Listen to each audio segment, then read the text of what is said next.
There's a place on the internet where almost 2 billion of us regularly go, many of us several times a day. Facebook, the social networking site which Mark Zuckerberg started in his university dorm room and which has grown in little over a decade into one of the most valuable companies in the world. Some people say it's the most powerful company that's ever existed because of the way we let it into our lives, our biggest days, our smallest moments, the best times and the worst. It's a digital space where we can share information and news, but one that's shaped and controlled by the technology giant and its powerful computer code. I know I'm not alone in wondering just how much Facebook knows about me and what it's doing with that information. I'm Ruth Alexander, and this is The Inquiry, and we want to know, how powerful is Facebook's algorithm? Part 1. The Secret Sauce.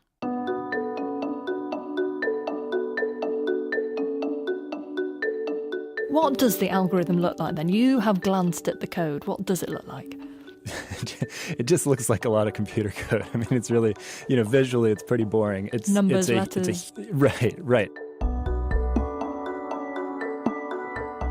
Our first expert witness, Willa Remus, a technology writer at Slate magazine, is one of the very few to have glimpsed the Facebook algorithm.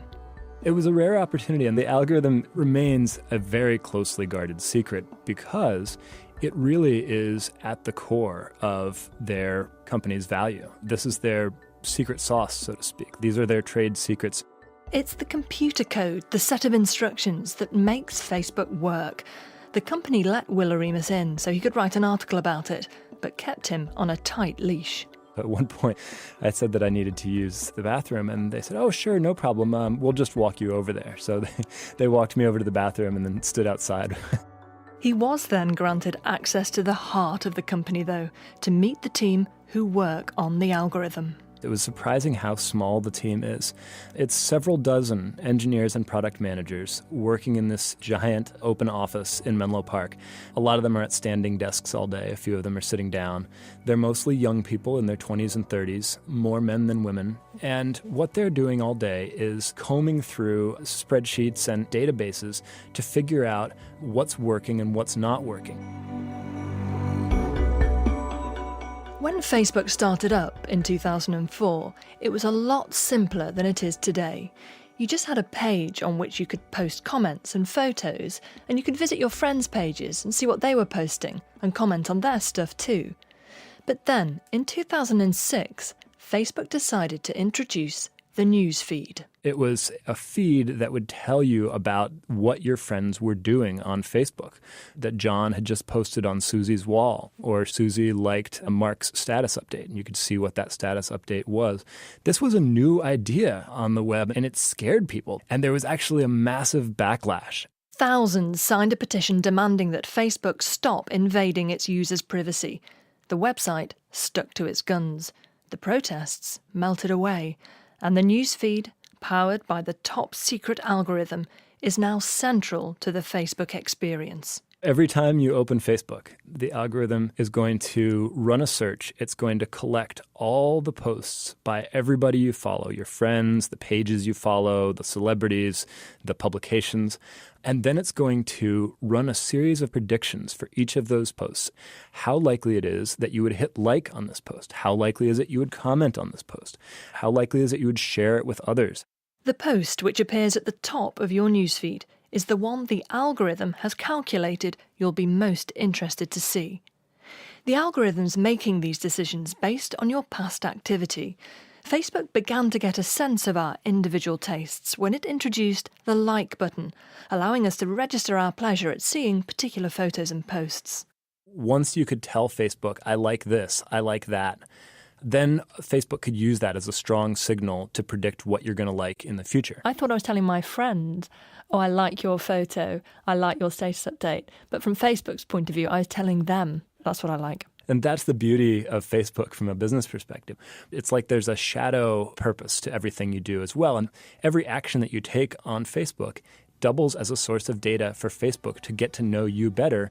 As well as the like button, users can now use emoticons to express anger, sadness, laughter, amazement, or love, and indicate which friends they want to hear more from, which less.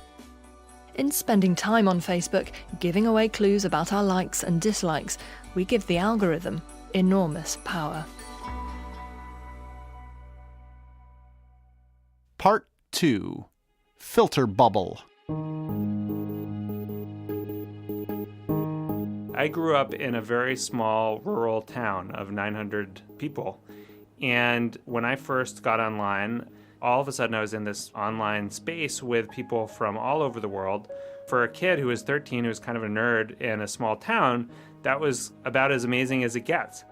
Our second expert witness, Eli Pariser, founder of the news website Upworthy, has made his career out of the internet. I still think there are many amazing things about this platform, but in a weird way, we're all kind of back to being stuck in our own virtual small towns. To understand what Eli Pariser means, we have to track back a few years to 2009, when he decided to have a little fun with his Facebook newsfeed. Was a little tired of just seeing the same old stuff from my friends who I already agreed with, so I decided to do a little bit of an experiment. A self-confessed lefty, Eli Pariser set out to befriend people on Facebook on the right of the political spectrum, people who didn't think like he did, so he could challenge his own views. But then, after a while, he noticed something strange. I sat down and loaded my Facebook feed, and I was really looking forward to seeing this feed with, my friends from the right posting some things and my friends from the left posting others. But as I scanned, I realized that my friends from the right weren't in the mix. It was kind of like a little mini mystery, which was, where did they go? Eli Pariser started to look into how the Facebook algorithm worked.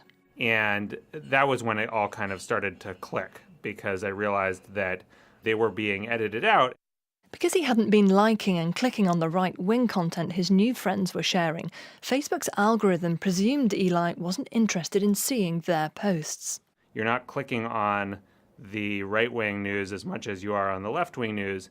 And so let's dial up the left-wing news sites for you, Eli. And that happens invisibly. There's nowhere where it tells you that it's doing that or warns you that it's doing that. Eli Pariser's mind began to boggle with the significance of what he'd discovered. It's almost like the Copernican shift in reverse, where instead of realizing, oh, the world doesn't revolve around me, it's realizing like, oh, actually my information universe, it all revolves around me, and I didn't know it. In other words, many of us are now unwittingly living in a world shaped largely by our personal beliefs, thanks to the personalised experience Facebook's algorithm tries to give us. Eli Pariser wrote a book and called it The Filter Bubble. He says it's not just Facebook's algorithm that creates the filter bubble. It's Google's, for example, too, with the way it offers us search results based on what we've searched for in the past. He says Facebook's filter bubble is significant because in the United States and many other societies, Facebook is increasingly the top source of news for big chunks of the population. So if they're only seeing news that reinforces their own political viewpoint, it leads us to a place where there's no sense of shared facts. We're all in very different information universes. Haven't we always lived in our own bubbles, though? But this is different for a couple reasons. First, it's invisible. So when I pick up The Guardian in the UK, I know where The Guardian's coming from. I can kind of adjust based on that editorial filter. I don't know who Facebook thinks I am, and therefore it's very hard for me to adjust. I think the second piece is publishers have realized that they can actually, get a lot of clicks out of Facebook by tailoring to these very narrow, very partisan audiences. Facebook's algorithm, Eli Pariser argues, has the power not just to shape millions of people's online universes, but to shape the media too, making it much more fragmented and much more partisan than it was 20, 30, 40 years ago. Designed to expand our social networks and to bring people together, Facebook and its algorithm, Eli Pariser says, could be making us more divided. But what if the Facebook algorithm doesn't just know what we like, but also knows what we are like? This is The Inquiry. I'm Ruth Alexander. I recently made another edition of The Inquiry with James Fletcher to find out why can't we stop looking at our phones. It's available to download. Part 3. Getting to know you. Well, today I had many meetings. Started at 10, and there was one at 10:30, then there was one at 11, and then there was about a meeting at 1.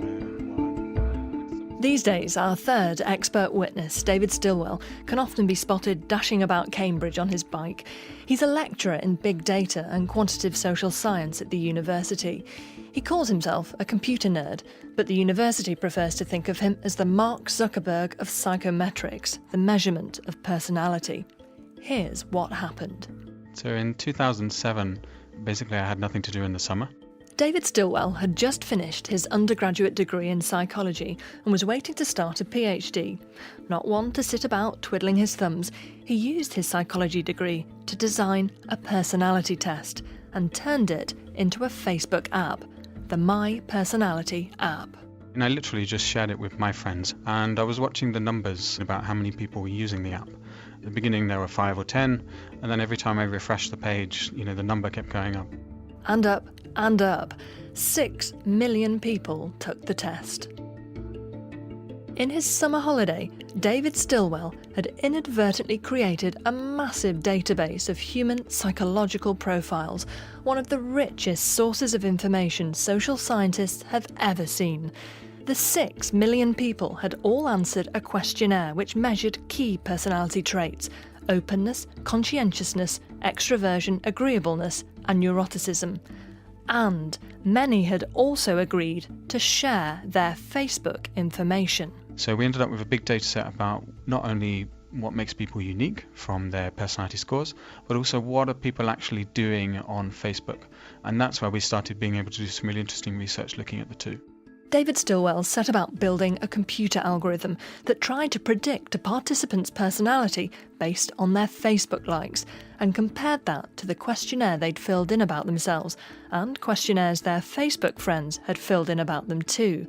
The results were amazing. Just given 9 Facebook likes, then the computer algorithm can predict your personality as accurately as your coworker can. If you've got 65 Facebook likes, then the computer can predict as accurately as a friend. If you've got about 125 Facebook likes, then the computer algorithm can say, you're extroverted or introverted as well as a family member. But the average person's got about 225 Facebook likes, which is almost as accurate as the prediction that a spouse would make. So in that respect, the computer or the algorithm knows you almost as well as your husband or wife. Wow. Even the most innocuous likes are apparently very telling. People low in the agreeableness personality trait are more likely to like the Prada brand on Facebook. So it turns out the film is true, so the devil wears Prada. Also camping, for example, it was correlated with things like conscientiousness, introversion. So the Facebook algorithm might know that you like camping and Prada, and David Stilwell's research might allow an advertiser to figure out that that means you're introverted and disagreeable too. David Stilwell says there's no evidence that Facebook's using your activity to make a psychometric profile of you, but it could do, and other companies certainly already are. He's worked with some himself. What we provide to the brand is the list of keywords that they might want to use to target their adverts at different psychologies. We've looked at, can we sell the same hotel in 2 different ways based on the recipient's personality? So if we know the recipient is a kind of a family person, then we'll market that hotel in a way that makes it sound like, this is a place you can take your family and it will have fun and the kids will have fun. If it's an extroverted person, then we might say, this is a very cool place, it's a party place. So the hotel group can tell Facebook to put its advert aimed at introverts in the newsfeed of campers, and the advert aimed at extroverts in the newsfeed of people who like partying. A few months ago, one UK insurer announced it would price customers' car insurance based on their Facebook activity. Saying the word excited may suggest that you're ever so slightly more likely to be extroverted and ever so slightly less likely to be a good car insurance risk. Once you start using exclamation marks and you're saying things like so awesome, then together they're all adding up to potentially a consistent signal. But Facebook blocked the insurer's move, citing privacy concerns and that it had clear guidelines that prevent a user's Facebook information being used to make decisions about eligibility. But David Stilwell says, played right, our Facebook information could prove valuable to us, as well as to the companies that want to target us. The future could be that these companies, these algorithms are like your personal butler, so they understand you best, they can find you the best products for you, and they can provide those products in a way which is most likely to be interesting for you. But he also says there is a danger the information we give out on Facebook could be used against us. Most of us don't really understand just how much we're giving away about ourselves on Facebook and how that information's being used. And as our next expert witness warns, it's not just companies who might be using Facebook's algorithm to really get to know us, it's politicians too. Part 4. Data Danger. Our final expert witness, Cathy O'Neil, is a mathematician who quit her finance job on Wall Street. I saw really bad stuff going on. She's since written a book, Weapons of Math Destruction. Realizing that they were everywhere, these algorithms that people trusted because of their mathematical authority, but that were actually taking advantage of people. She's in no doubt about the power of Facebook's information gathering algorithm for companies with something to sell. Facebook has given them the opportunity to go straight to a certain individual and a personality type. And it's not just retailers who have something to sell. Blanket advertising is dead. This is Alexander Nix, the chief executive of Cambridge Analytica, speaking at a Concordia business conference in New York in the autumn. His London-based company claims to have influenced the US presidential election. Cambridge Analytica, what they were suggesting they were doing was understanding everyone who voted in the United States in terms of their personality types. If you know the personality of the people you're targeting, you can nuance your messaging to resonate more effectively with those key audience groups. So the idea was that they were going to use those profiles, called psychometric profiles of voters, to decide what message to send to those voters.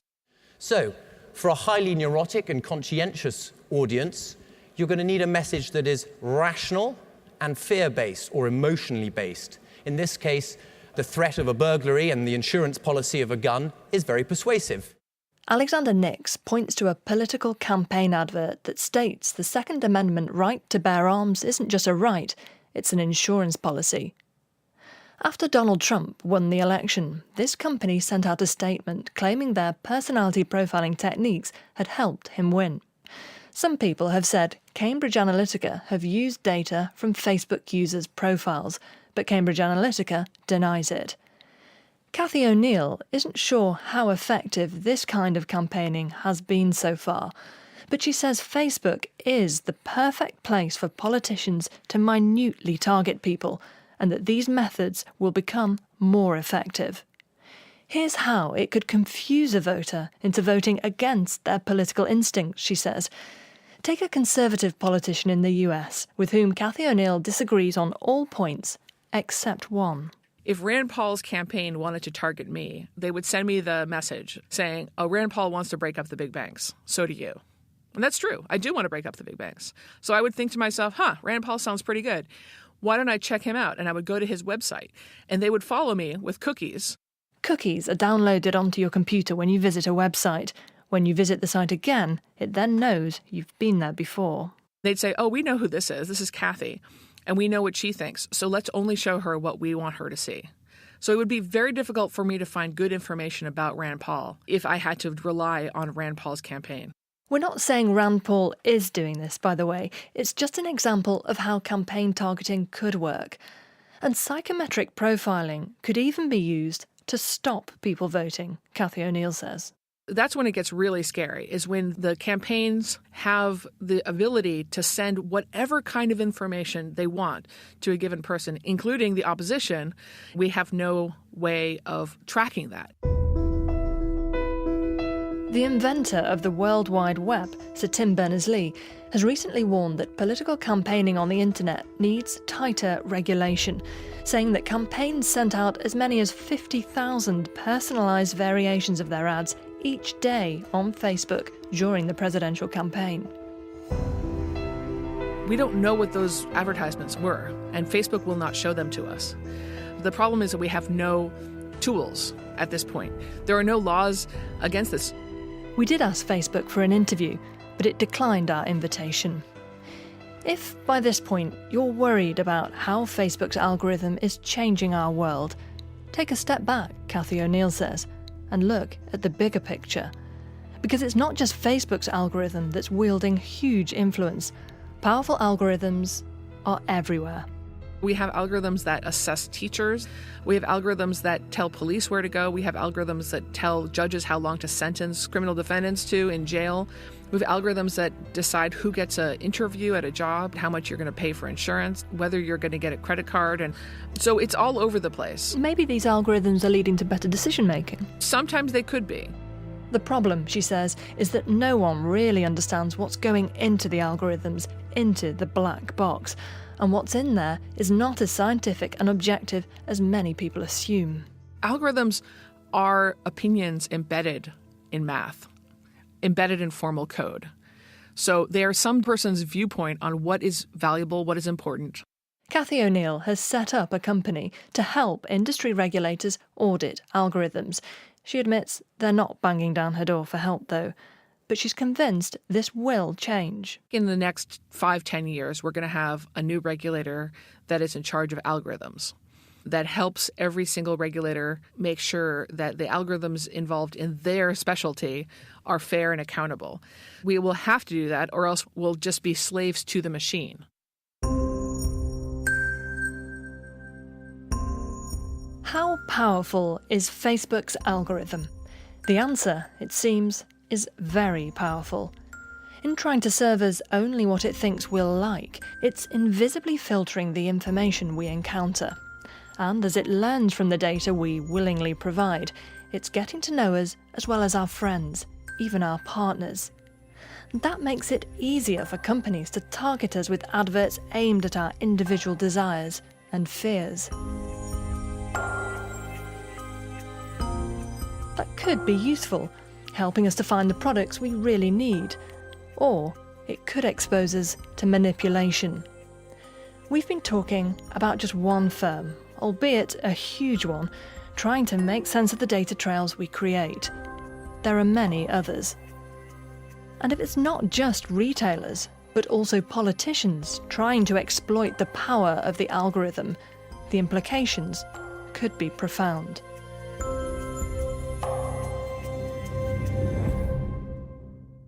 The Inquiry was presented by me, Ruth Alexander, and produced in London by Estelle Doyle and Sarah Shebbear. It was mixed by Rod Farker. The editor is Richard Knight. If you want to tell us what you think of this or any of our programmes, we'd love to hear it. You can review us wherever you get your podcasts from, or reach us at Twitter. We're at BBC The Inquiry.